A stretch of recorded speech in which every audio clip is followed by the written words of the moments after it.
Welcome to the first edition of First and 10 for the Rams football season 2024 with new Rams head coach Brad Sherrod. I'm Jimmy the St. Christopher.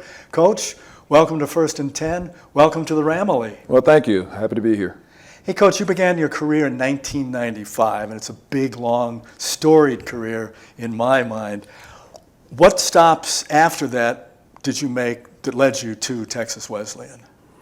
Well, I made a lot of stops. You know, there's been in 30 years, I've had 10 different jobs, and that's kind of the coaching profession. But starting out at UMass as a assistant defensive line coach, and finally going to my biggest stop is back to my alma mater at Duke University. Been there for 10 years, and then Delaware, and then being at Sam Houston the first time to be in the state of Texas was I thought was like really impactful for my career, just to be in the state of Texas. And then going to Wake Forest, and been a part of that program, and been to 3 bowl games and have some success there, and have an opportunity to come here. And UTSA was my stop before I came here. So it's been a good career. It's been a blessed career. I've had a lot of blessings in my life, met a lot of good people, a lot of good coaches, and that are friends to this day. And it's exposed me and my family to a lot of different things. When were you first bit by the coaching bug? Well, after I finished college, I didn't always coach. For about a year I was in the private industry, and I really wanted just to get back involved and be a mentor to young people. My coaches were mentors to me, just like my parents and my brothers was, and I wanted to do the same thing. And coaching kind of gave me that avenue to share my experiences and to have an impact on kids' lives. You went to Duke. What did you learn from your alma mater, Duke, and then from the other coaches at the other stops? Well, I think that from all my stops, you learn there's a lot of different ways to do it. And I think I've taken something from every program that I've been and kind of made it my own. And I didn't just take one stop and kind of just use that model. I took some things that worked, and I'm implementing them here at Texas Wesleyan. But the main thing about everywhere I've been, it's all about being player-driven. All about our players making decisions that are best for our football players on and off the field, and not for the benefit of the adult. And we've always taken care of our kids wherever we've been. So that's kind of my philosophy in doing that. I want to make sure I'm taking care of my football players and making sure that I'm being responsible and making sure that they go to class, that they graduate, and they play a good brand of football. Who influenced you the most? Oh, I have so many people. You have my mom, my dad, my brother. My parents are really big influence on me. I mean, they were college graduates. They were first in their family to go to college. So that was kind of an expectation that we would do that. But also just how you worked and did your job and went to work every day and just kind of just like be a good citizen, be a servant, give back. But I've had coaches that have, Ted Roof got me into this business. He's the defense coordinator now at UCF. Got me into this business. He was really impactful on my career just from that standpoint, as my position coach in college as well. So I spent a lot of time with him. But K.C. Keeler was a big part of that as well. The first coach that took an interest in me and deciding, like, what do I want to do with this? Do I want to be a head coach? And he kind of helped groom me for that and helped prepare me for that by giving me responsibilities that would prepare me to be a head coach. And then, of course, just over the years, picking up things from different coaches. Being at UTSA was big for me, to see the way that Jeff did it. And we model a little bit of that here, just the way we take care of our kids and our philosophy on our culture. I thought it was one of the best things we did there. And we had a great culture there where the kids cared, the coaches cared. And I believe that's why he's had so much success, because I think he genuinely loves his kids and have a genuine relationship with his players. I want to have that same relationship with my players. And I just think that's important that you do that. What's your philosophy, and what makes that philosophy unique? Well, there's a couple things. I really am driven to make sure that we're doing a great job of making sure that our kids, education is important to me. I want to make sure that that's important to our players. And then I want their football life to be important to them. And then I want their social life to be third. And with all over that, I want the number one thing above that is their religious life. And I want them to have that. I just think if you make it all football, it's not any fun. I think you have to make it about life a little bit. But my philosophy is make sure that I'm being a good mentor, a good role model, and keeping things in perspective for them as well. Because sometimes we get caught up into starting, playing, and things of that nature. And it's really about how you work and the work that you put in, how many good days you stack on top of each other. So we want to teach them how to make good decisions, and whatever decisions you make, if it's good or bad, we learn from those and we grow from them. So I want to make sure we're doing a great job of that. You came to Texas Wesleyan kind of late in May, so how challenging is it, with bringing your philosophy into play because of the late hire? Well, it was, having the spring would have been great to have, but I just believe that if you care about kids, and regardless of when you started, I think they see that it's genuine and that we do care about them here with the coaches that I brought in, the coaches that I retained. And it's been great. The kids have bought in. It's every day, teaching them some things that I want to make sure that we do, but that's an ongoing process. And I believe, I'm not saying we're there yet, but I believe over the course of the season, we will continue to grow and our culture will continue to grow. I want to make sure our kids understand that it's about us, our family, caring for each other and protecting each other. And who are those new coaches? Tell us about that. Well, I hired Keith Houston as my defensive coordinator. He was a high school coach at Mesquite. So he's coordinated before at the NAIA level, and he's my new defensive coordinator. I hired Miles Brandon as my defensive line coach. He was at Alabama State. He's been coaching for over 30 years, so he has a lot of experience. So then I brought in Jordan Thompson, who was an analyst at Miami at one time as a receiver. He's volunteering for us right now, and I brought in Chance Carroll back. Chance played for us here, and Chance is a GA for us right now as well. So, and we got some other additions, but I retained majority of the offensive staff. Coach Johnson is still with us as our offensive coordinator, and then Ryan Glover is still our recruiting coordinator. He's going to be our quarterback coach, and I believe Jordan. I don't believe Jordan's going to coach our receivers as well. So we have. I think we've got one of the most experienced staffs in the league, and like I told the staff, we need to be able to use that experience and help our kids, and just making sure that we're detailed in everything that we're doing, and there's no gray area. That everything's like give them exactly what you want them to do. And I believe we have a talented staff, so I'm hoping to hold on to them for a while. But you know how things go when you have a talented staff; they end up getting a lot of offers. And your experience definitely would be a strength. What other strengths do you possess? Well, one thing that I pride myself on is loyalty and being committed to wherever I am. And I'm not saying I've always done that. Sometimes as a young coach, you kind of look at the next job, like what could I, my potential to do. But what I've learned over the years is just wherever you are, that's where your feet need to be. And it makes the job easier. It makes it more enjoyable. And you learn a lot more. And your kids see that you want to be there. So to me, it's all about commitment and being loyal to this school, to the university, to Ricky Dotson and Dr. Messer, and being loyal to my football players and our fans. And my feet are here. This is where I want to be, and I'm excited about being here. And this is your first head coaching job, as we had mentioned. What in your toolbox would you look to improve as a head coach? Well, I think you always, I pride myself on being organized. And I definitely want to continue to keep doing that and making sure that we're organized for game day. But things that you can always improve on is always your communication and your listening skills, and continue to do that. I don't have all the answers, so I'm very big on getting a lot of information and making the best decision I can make from there. And never sitting in this seat, and it's been the first time I have to make more decisions than I've had to make before. So that's one thing I'm growing in, is just kind of gathering information and trying to make the best decision I can make for the team. And it's the majority team and not just for one or two people. So far, what have you learned about the guys on the staff and your players?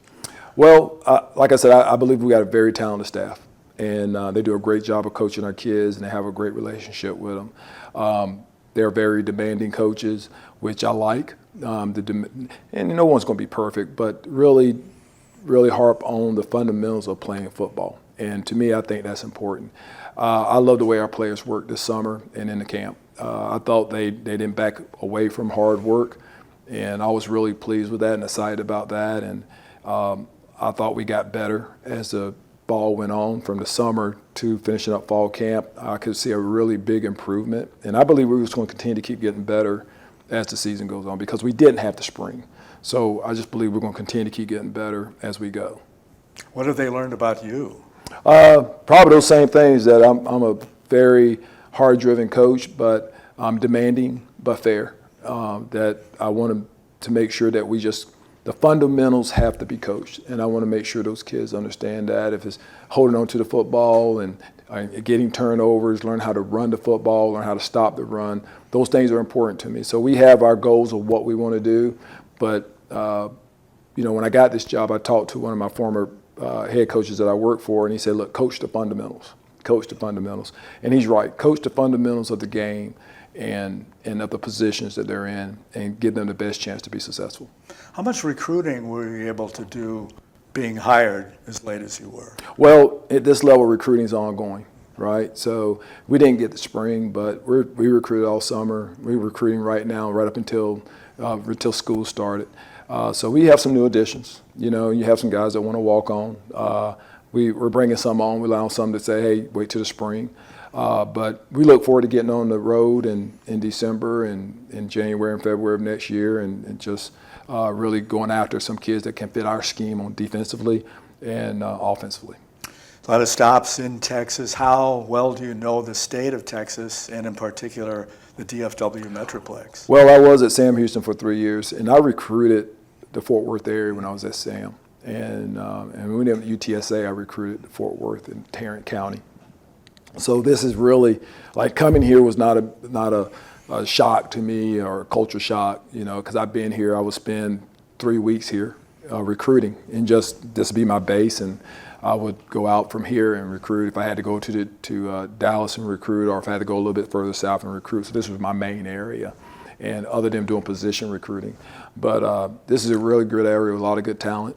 And I'm happy here. We want to keep a lot of kids here in Tarrant County and give them an opportunity to come to Texas Wesleyan with a program that's growing, with a university that's growing, that's exciting, and some new things are happening. What are you doing on both offense and defense, and would it be any different than what the returning players would expect? Well, offensively, they're doing a lot of the same things. But there are some things that I've asked Coach Johnson to add to his overall scheme to help players and to give players a chance to get the ball. So they're going to do a majority. You're going to see them doing a lot of the same things, but they'll be probably a little bit more motion and jet sweeps and change of strength things from the offense. Defensively, we're a 3-4 defense, and we need to recruit to that. But I think we have some talented guys out there right now that are in some good key positions that can help us, and we just need to utilize that and put them in position to be successful for us and help them showcase their talent as well. So we got a good talented group of guys, and I think this 3-4 will help a lot of those guys showcase their talent. Three-pronged question. Who has stood out in practice on offense, on defense, and on special teams? Well, Carson Rogers is doing a great job, been a great leader, unbelievable leader for us, and the quarterback has a lot of experience. And I expected that. Ernest Caesar has done a great job over the summer in preseason camp, along with A.J. Bob. Done a great job. And those are guys we need to try to get the ball to. And Jason Price has done a great job on special teams. I think we can use him and help us make a difference on special teams. And defensively, you got Arian Bott, you got Daniel Abogan, and Dalen Rogers and Jay Reed doing some great things for us. And I think you're going to see some younger players step up, some new names step up as well. And I'm excited about those young guys and giving them an opportunity to do some good stuff for us too. From last season, you lost two pretty good, well, you didn't lose them, but the Rams lost for this year two pretty good kickers in Blodgett and Trejo. Who we're going to handle the kicking duties this year?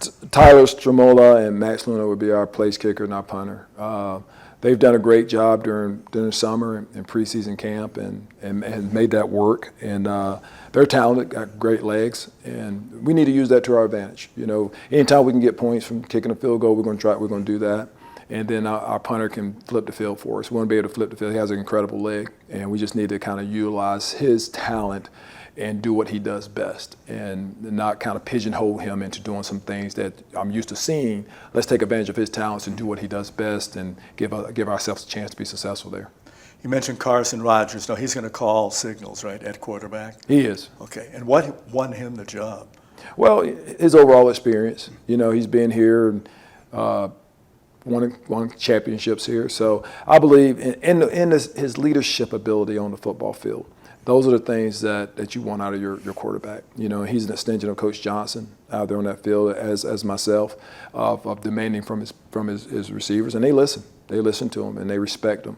But I believe he's such a important part of what we're going to do because that all starts with the quarterback, and then it all starts with our offensive line from there. You know, we got to be able to protect them. We got to be able to run the football. So he's done a great job of really bringing that group together and being the centerpiece around that. Speaking of the offensive line, you lost some really good guys up front, the meat wagon, what they were called last year. Right. How's that rebuilding going, and are they going to be called the meat wagon too? Well, being called a meat wagon is going to be up to them and how they perform. But we got some new faces there, and we got some older guys coming back. I believe we're going to be fine there. I thought they've done well. We had some protection issues on our punt stuff, and by the end of, not on our punt, but our field goal block, by the end of preseason camp, man, it was perfect. Those guys were protecting, even after a hard rush, they were protecting our kicker. So I'm really pleased with the progress they made, and we just need to continue to keep making progress. I think we're going to get better there, too, because there's some young guys, there's some different faces there, and those guys have gained more experience and get better as the season goes on. Looking ahead to the opener, which is coming up real quick. It'll be Thursday night, August 29th, 6 p.m. kick at Crowley Multi-ISD Stadium. Lindsey, Wilson, Kentucky, in the top 20 last year. They're number 20 in the preseason poll this year. From what you've seen of them, how do they look? Well coached. Nice sized football team, especially on the front line. Their offensive line is pretty nice size, good, very talented quarterback from the offense standpoint. And defensively, the same. You know, they got great size and they're simple defensively, but what they do it well. And they'll make us work on both sides of the ball. This will be a great challenge for us. There's no doubt. They're former national champions. You know, like you said, they're ranked. So this will be a great challenge for us. And it kind of I want to be able to play on a national level, and we have to play teams like this so that we can prepare ourselves to play on a national level. So it'll be a great challenge for our football team, and my biggest thing is make sure our kids play hard and play with some enthusiasm and some excitement while they're out there and playing with integrity and caring for each other. And I believe that as long as they're playing with those things, we're going to be okay. So there's keys to how we want to win the football game, but it's going to be a great challenge for us. I'm glad we have them at home.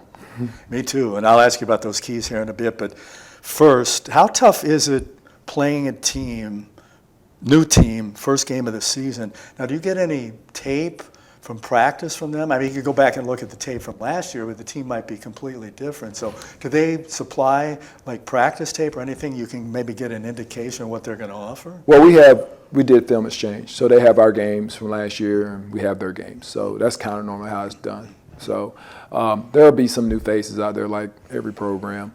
But normally the philosophy and the scheme doesn't change. You just kind of adapt that to your players. There might be some wrinkles in there on both sides of the ball of what their players can do. But we're going to prepare for what they've done in the past because once your philosophy is your philosophy, and we'll adjust to the new wrinkles that they show us when they get here and when we play. What do you want to see in that first game from the Rams? Like I said, I want to make sure that we're playing hard, playing with some enthusiasm, that people, when they see us, they see that we're having fun out there. I want our kids to have fun, right? But discipline. And I want to see that we're a physical football team. And those things are important. I think if we want to play on a national level, we're going to have to be able to do those things, and especially be a physical football team.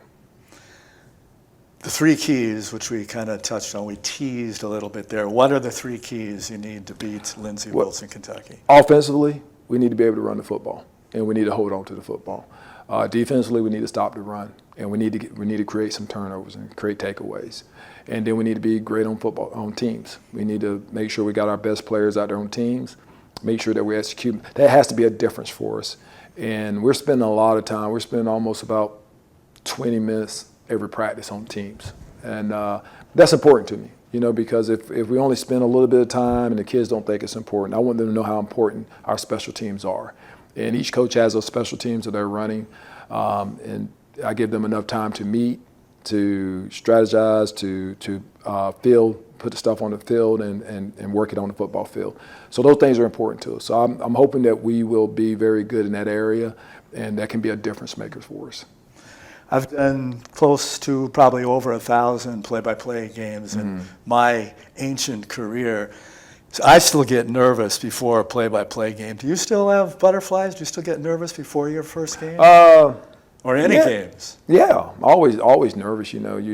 But your confidence comes from how you practice all week. You know, that's where you build your confidence, and you know your team's ready to play. It's just the point of getting started. That's all. But I learned, you know, especially when I was at Delaware, you know, you got to let the kids go out there and play. You got to let them go out there and play, because they're going to make the plays to win or lose the game. And you've done your work all week to prepare them for those situations, and hopefully that takes over in the game. And I just believe, like I said, I believe in my coaching staff that we have done that we're going to continue to keep doing that every week and see the fruits of our labor from the game. Good luck. I'm excited. I'm sure you are as well. Oh, yeah. Again, welcome to the Ramily, and we'll look forward to seeing you on the sidelines. First game, 6 o'clock, Thursday, August 29th. It's Thursday game now, not Saturday, 6 p.m., Thursday, August 29th. We'll hit the air, we being Will Connerly and myself on ramsports.net, a little bit before 6 on Thursday night, the 29th. If you can't come down, but come down to beautiful Crowley ISD multiple-purpose stadium. It's a beautiful venue. Rams played their first season there last year, and I'm sure it's just as beautiful last year as it was this year. So come on out. Welcome new head coach Brad Sherrod and his Rams, and go Rams against Lindsey Wilson, Kentucky. Coach, thank you very much and good luck. Thank you. For Coach Brad Sherrod, for Ricky Dotson, for James McBride, for Kenneth Flowers, I'm Jimmy the St. Christopher. We'll talk to you next time on First and 10.